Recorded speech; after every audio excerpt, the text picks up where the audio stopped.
જય સ્વામિનારાયણ વિદ્યાર્થી મિત્રો, શ્રી સ્વામિનારાયણ ગુરુકુળ રાજકોટ સંસ્થાન દ્વારા આયોજિત SGIS ઓનલાઈન લેક્ચરમાં આપનું સ્વાગત છે. આજનો આપણો ટોપિક છે જે કોયડાઓ આપેલા છે, ટેક્સ્ટબુકની અંદર આપેલા કોયડાઓ છે, એમાંથી 4 કોયડાઓ જે આપણે પ્રથમ ક્રમની શૂન્ય ક્રમની પ્રક્રિયાઓ થઈ ગઈ. અર્ધ્ય વિશે સમય વિશે આપણે થિયરી ભણી લીધી. આભાસી પ્રથમ ક્રમની પ્રક્રિયાઓની પણ માહિતી લેવાઈ ગઈ. તો એના રિલેટેડ જે કંઈ પણ કોયડાઓ છે એ કોયડાઓ આજે આપણે સોલ્વ કરશું. અને એની અંદર જે ગણતરી આપેલી છે, ટેક્સ્ટબુકની રીત અને આપણી રીત, એ બંને વચ્ચે શું ડિફરન્સ છે એ પણ આપણે આજે જોશું. તો પહેલા જોઈએ છીએ કોયડા નંબર 4.5. કોયડો 4.5. તો જો રકમ તમારી પાસે ટેક્સ્ટબુક હોય, ટેક્સ્ટબુકની અંદર સાથે સાથે રકમ જોતા જજો. આપેલી છે નીચેની પ્રથમ ક્રમની પ્રક્રિયાને અનુસરતી પ્રક્રિયા માટે N2O5 ની પ્રારંભિક સાંદ્રતા 318 કેલ્વિન તાપમાને 1.24 × 10⁻² મોલ પર લિટર છે. ઇન્સર્ટ N2O5 ની એક પ્રક્રિયા આપેલી છે. N2O5 વાયુ સ્વરૂપમાં છે. એની એક રાસાયણિક પ્રક્રિયા આપેલી છે. એમાંથી બને છે NO2 અને O2 બને છે. 2NO2 plus half O2. આ રીતે એ પ્રક્રિયા બને છે.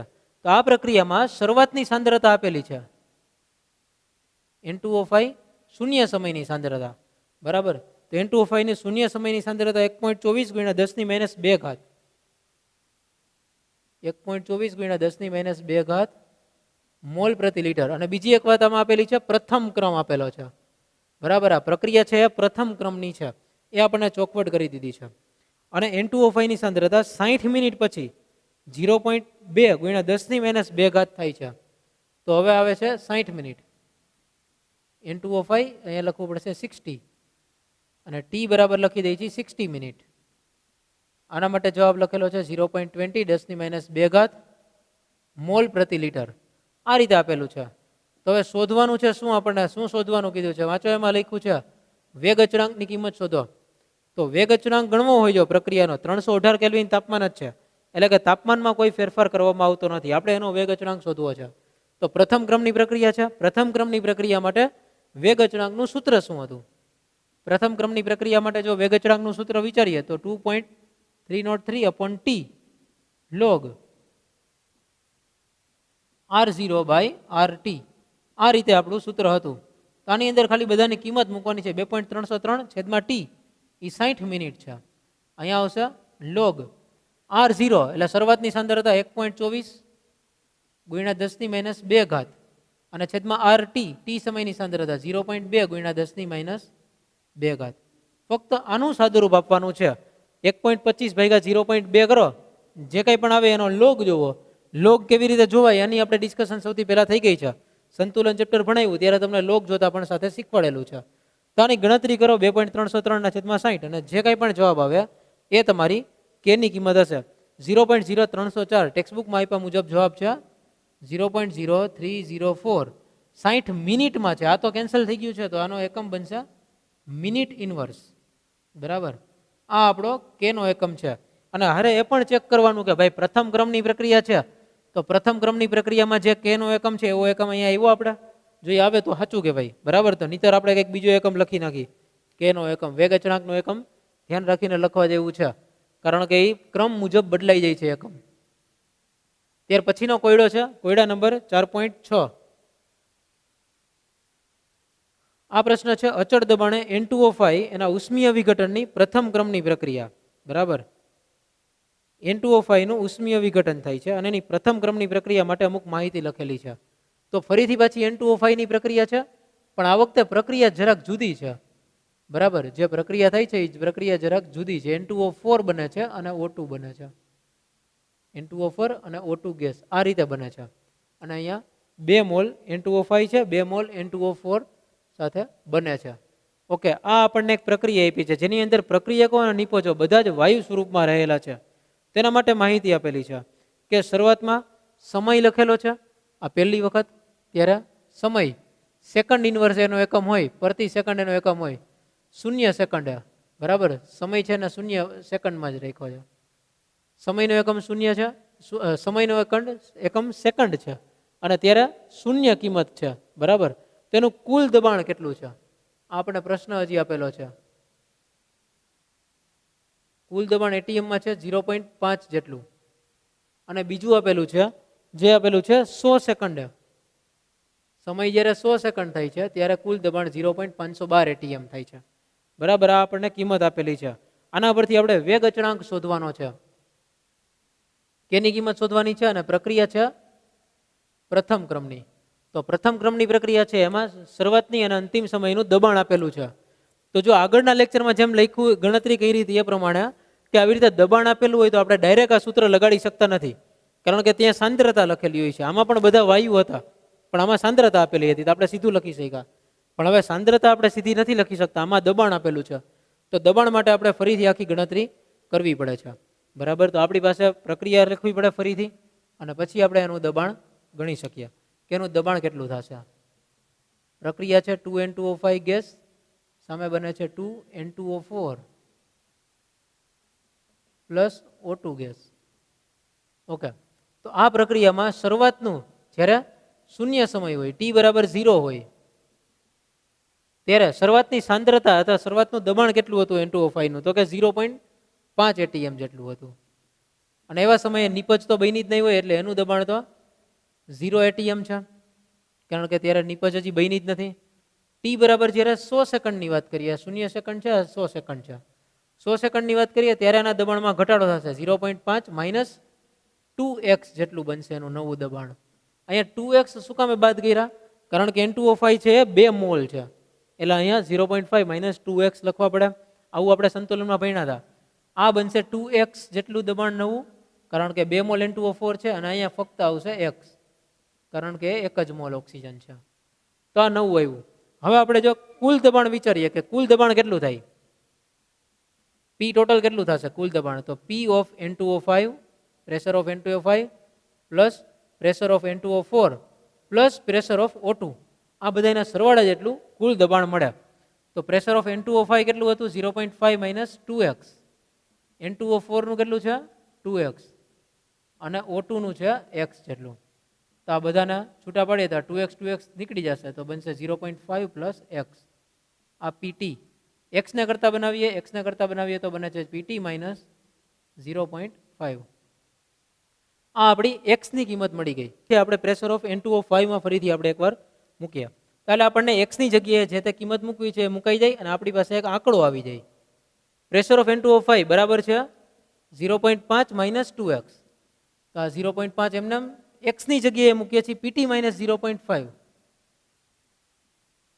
આનું સાદુરૂપ આપવાથી આવશે minus 2PT minus minus plus, અને બે અંદર ગુણાઈ જાય તો 2 ગુણ્યા 0.5 એટલે બનશે 1. તો આનો આખો જવાબ આવશે 1 પ્લસ 0.5, તો બનશે 1.5 માઇનસ 2PT. આ છે પ્રેશર ઓફ N2O5. હવે આપણને ખબર છે પ્રેશર ઓફ N2O5 મળ્યું, એમાં PT ની કિંમત મૂકવી પડશે. તો આપણને ખબર છે કે T બરાબર 100 સેકન્ડ સમયે, T બરાબર 100 સેકન્ડ સમયે PT ની કિંમત અહીં આપેલી છે આપણને 0.512. PT બરાબર 0.512 એટીએમ છે. તો હવે PT ની કિંમત મૂકી દઈએ પ્રેશર ઓફ N2O5 માં, તો નવું બનશે પ્રેશર ઓફ N2O5 બરાબર 1.5 માઇનસ 2 0.512. તો 1.5 માઇનસ, ઓકે, આનો ટોટલ સાદુરૂપ આપી દે 1.5 માઇનસ 2 ઇન્ટુ 0.512. આનું સાદુરૂપ આપવાથી આવશે 0.476 એટીએમ. 0.476 એટીએમ બન્યું પ્રેશર ઓફ N2O5. ક્યારે છે આ? 100 સેકન્ડે. T બરાબર 100 સેકન્ડ હોય ત્યારે. બસ આપણે પ્રથમ ક્રમની પ્રક્રિયા માટે જે આપણું સમીકરણ છે આ, એ સમીકરણની અંદર જે વસ્તુ જોઈ છે એ મળી ગઈ. શરૂઆતનું દબાણ મળી ગયું અને T બરાબર 100 સેકન્ડ સમયનું દબાણ મળી ગયું. તો આપણે બસ પ્રથમ ક્રમની પ્રક્રિયાનું સમીકરણ લખીએ K નું. K બરાબર 2.303 ભાગ્યા T લોગ. અહીંયા આવશે પ્રેશર ઓફ N2O5, પણ ક્યારે? શૂન્ય સમયે. અને છેદમાં આવશે પ્રેશર ઓફ N2O5, અને N2O5 નું પ્રેશર ક્યારે? 100 સેકન્ડ સમયે. આપણે આ આંકડો નથી લખી શકતા એનું કારણ એ છે કે 100 સેકન્ડ સમયે આ જે દબાણ છે કુલ દબાણ છે, એટલે કે N2O5, N2O4 અને O2 આ બધાનું ટોટલ દબાણ અહીંયા આપેલું છે 0.512. એમાંથી N2O5 નું દબાણ કેટલું એ ગણતરી કરવા માટે થઈને આપણે આ બધું કર્યું છે. N2O5 નું દબાણ 0.476 એટીએમ છે, બરાબર. T બરાબર 0 સેકન્ડ, 100 સેકન્ડ. તો આમાં કિંમત બધી મૂક્યા. T છે અહીંયા 100 સેકન્ડ આવશે. આ લોગ N2O5 નું શરૂઆતનું દબાણ N2O5 નું શૂન્ય સમયે દબાણ 0.5 ATM છે, તો 0.5 N2O5 100 સેકન્ડે 0.476. ઓકે, તો આનું સાદુરૂપ આપવાથી જે જવાબ મળશે આપણો કે હશે. આનું સાદુરૂપ આપવાથી તમને જવાબ મળે છે 4.98 ગુણ્યા 10 ની માઇનસ 4 ઘાત,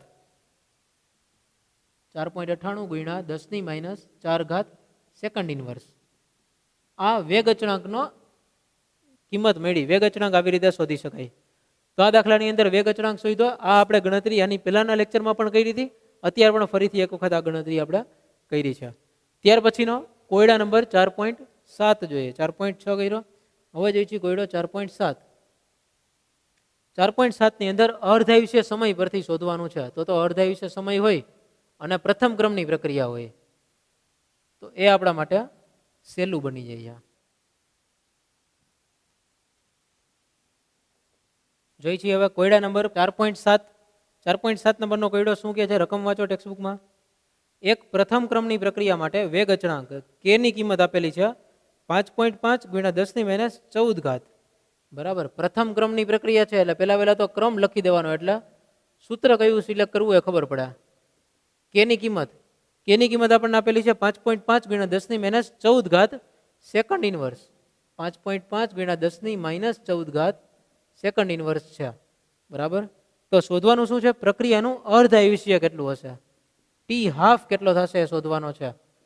તો આનો જવાબ તો સૌથી સરળ, ડાયરેક્ટ એક જ સ્ટેપની અંદર થઈ જાય એવું છે, કારણ કે આપણને ટી હાફનું સૂત્ર આપણી પાસે છે, ટી હાફ બરાબર 0.693 અપોન કે.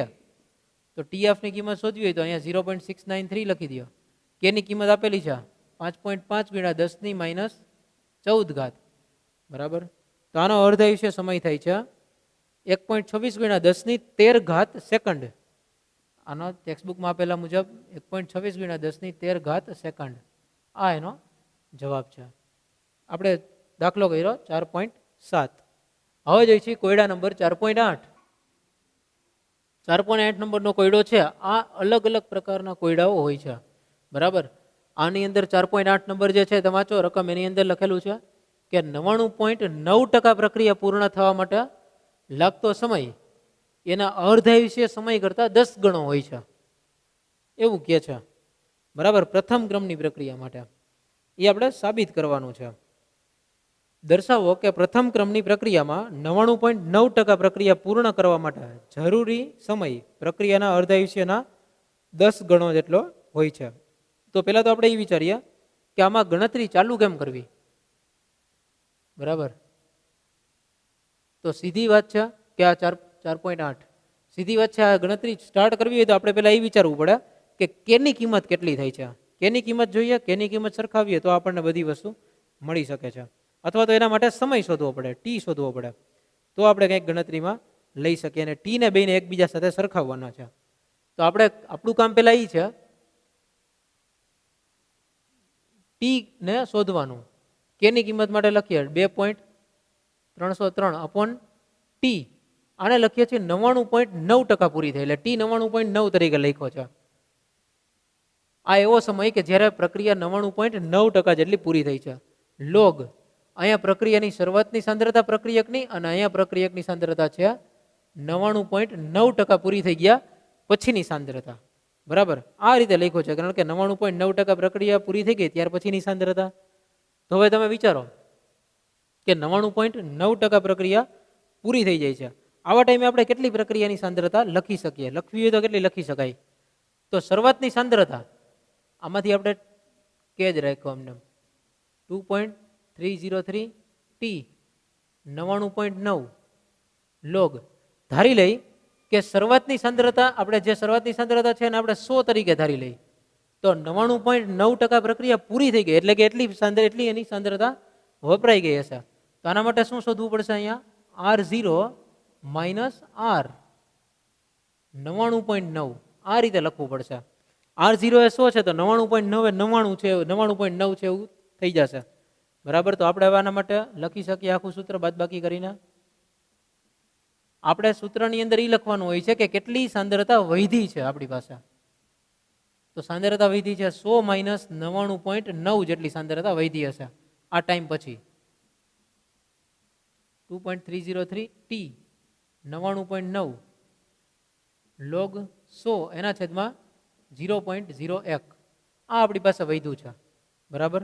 તો આ જવાબ આવશે. આનો જવાબ જો વિચારો તો 100 ના છેદમાં 0.01, આને હજી 1 લખો એટલે 10⁻2 ઘાત આવશે અહીંયા ગુણાકારમાં સાથે, કે તમે અહીંયા 10⁻2 ઘાત વડે ગુણો છો ત્યારે જ આ 1 આવવાનો છે. આના ગુણ્યા 10⁻2 ઘાત કરીએ તો હવે શું કરવું પડે? 10⁻2 ઘાત વડે સાથે સાથે ભાગવા પણ પડે. તો આને ગણતરી કરી દઈ તો શું આવી જાય? 1 થઈ જાય. 0.01 ગુણ્યા 10⁻2 ઘાત એટલે એ 1 થઈ જશે. 1 ના છેદમાં 10⁻2 ઘાત એટલે ઉપર આવશે તો 10⁻2 ઘાત. તો આને આ રીતે લખી શકાય. 2.303 t 99.9 log આ 100 આના છેદમાં 1 ના છેદમાં 100 આવું બને છે. છેદમાં 10⁻2 ઘાત છે એટલે 1 ના છેદમાં 100 બને. 100 ઉપર આવે તો 10⁻4 ઘાત થઈ ગઈ. log 10⁻4 ઘાત 10⁻4 ઘાત એટલે આવી જાય જવાબ 4. log 10 ની જેટલી ઘાત હોય એ ઘાત સીધી આગળ આવી જાય અને log 10 એટલે 1 થઈ જાય. તો આના બરાબર બને છે 2.303 t 99.9 આના ગુણ્યા 4, બરાબર. અહીંયાથી આવી જશે આપણી પાસે t 99.9 બરાબર 2.303 ગુણ્યા 4 છેદમાં k. આ રીતે બની જશે આપણો જે t 99.9 નો સમય છે એ બની ગયો, બરાબર. આ જ રીતે આપણે બનાવીએ હજી 99.9 વાળો સમય બન્યો. આ આપણે બનાવીએ અર્ધાયુષ્ય સમય t હાફ. એના બરાબર સૂત્ર છે 0.693/k, બરાબર. તો 99.9 એના ભાગ્યા t હાફ. આપણે બેનો ભાગાકાર કરવાનો છે, બીજું કંઈ કરવાનું નથી. તો અહીંયા કરવાનું થશે t 99.9 ભાગ્યા t હાફ. જો 2.303 ગુણ્યા 4 કરીએ તો કેટલો જવાબ આવવો જોઈએ? એ જવાબ આવશે તમારા એ અહીંયા લખવાનો છે અને છેદમાં k. તો 99.9 માટેનો છે 2.303 એના ગુણ્યા 4 છેદમાં k આના છેદમાં ટોટલ 0.693/k. આ k કેન્સલ થઈ ગયા એટલે તમારે આ જે જવાબ આવશે આ જવાબ તમારો 10 આવવો જોઈએ. આ જવાબ 10 આવે 2.303 ગુણ્યા 4 ભાગ્યા 0.693. એ જવાબ જો તમારો 10 આવે તો આપણે કહી શકીએ કે t 99.9% પ્રક્રિયા પૂરી થવા માટેનો સમય એ અર્ધાયુષ્ય સમય કરતાં 10 ગણો હોય છે, બરાબર. તો ફક્ત એક જ સાદુરૂપ અહીંયાથી આપવાનું થાય છે અને અહીંયાથી આપણે સાબિત કરી શકીએ છીએ, બરાબર. આનો જવાબ જે કંઈ પણ તમારે આવે 6.909 એ રીતે કંઈક આવશે, બરાબર. તો અહીંયા 6.909 આવવો જોઈએ જવાબ. અહીંયા 4 નહીં આવે, આ 3 આવશે એટલે અહીંયા થશે 6.909 આ ટોટલ આવશે અને છેદમાં 0.693 એ 10 આવી જાય છે. આની અંદર સાદુરૂપ તમે આપશો એટલે સાદુરૂપની અંદર તમને બધી જવાબ મળી જશે. અહીંયાથી ભૂલ છે, આ 0.1 છે. જો આપણે અહીંયા જે 0.01 લખ્યા હતા 1 છે એટલે આ 10. અહીંયા અંશમાં આવશે 10⁻3 ઘાત 10⁻3 ઘાત એટલે આ 3 એટલે અહીંયા પણ ગુણાકારમાં 3 અને આનું સાદુરૂપ આપવાથી 6.909 આવવાનો છે આનું સાદુરૂપ આટલાનો ગુણાકાર એટલે આમાં બનશે 6.909 છેદમાં 0.693 એટલે આ 6.9 ભાગ્યા 0.69 એનો ભાગાકાર કરીએ એટલે 10 આવી જશે અને 10 આવી ગયો તો આનાથી આપણે સાદુરૂપ આપી શકીએ t 99.9 બરાબર 10 ગુણ્યા t હાફ, બરાબર. આવું હોય છે. અહીંયા 0.1 કેટલા આવ્યા કે 100 - 99.9 ની બાદબાકીમાં આપણી ભૂલ હતી. ઓકે, તો આ રીતે આપણે સાબિત કરી શકીએ. આપણે અત્યારે સાબિત કર્યું કે 99.9% પ્રક્રિયા પૂર્ણ થવા માટે લાગતો સમય એ અર્ધાયુષ્ય સમય કરતાં 10 ગણો હોય છે, બરાબર. આવી જ રીતે તમે અલગ અલગ બીજા રિલેશન પણ હજી ફાઇન્ડ કરી શકો. જેમ કે તમે આવો રિલેશન પણ ફાઇન્ડ કરી શકો, જે ટ્રાય કરજો. 99.9 આના બરાબર અહીંયા x t 99%, બરાબર. આ એક તમે ટ્રાય કરજો તમારી જાતે કે પ્રક્રિયા 99% પૂર્ણ થાય એના માટે લાગતો સમય એ 99.9 માટે કેટલા ગણો હોય છે, બરાબર. તો તમારે 2 વખત ગણતરી કરવાની. એક વખત આવી ગણતરી કરી, આ 99.9 માટે ગણતરી કરી, બીજી વખત ફરી પાછી કરવાની 99 માટે ગણતરી કરવાની આવી જ, અને પછી બેનો ભાગાકાર કરવાનો 99.9 ભાગ્યા 99 એટલે તમને જે જવાબ મળે એ તમારો x હશે, બરાબર. એ આપણે જોવાનું છે. અહીંયા 10 ગણો છે એવું આવ્યું, અહીંયા શું આવે છે એ તમારે ગણતરી કરી અને મને કહેવાનું છે. તો આજનો લેક્ચર આપણે અહીંયા સુધી રાખશું. આજના લેક્ચરમાં આપણે આટલા કોયડાઓ કર્યા. નવા લેક્ચરની અંદર હજી આના પછીના જે નવા ટોપિક છે એના વિશે આપણે ભણશું. Thank you. જય સ્વામિનારાયણ.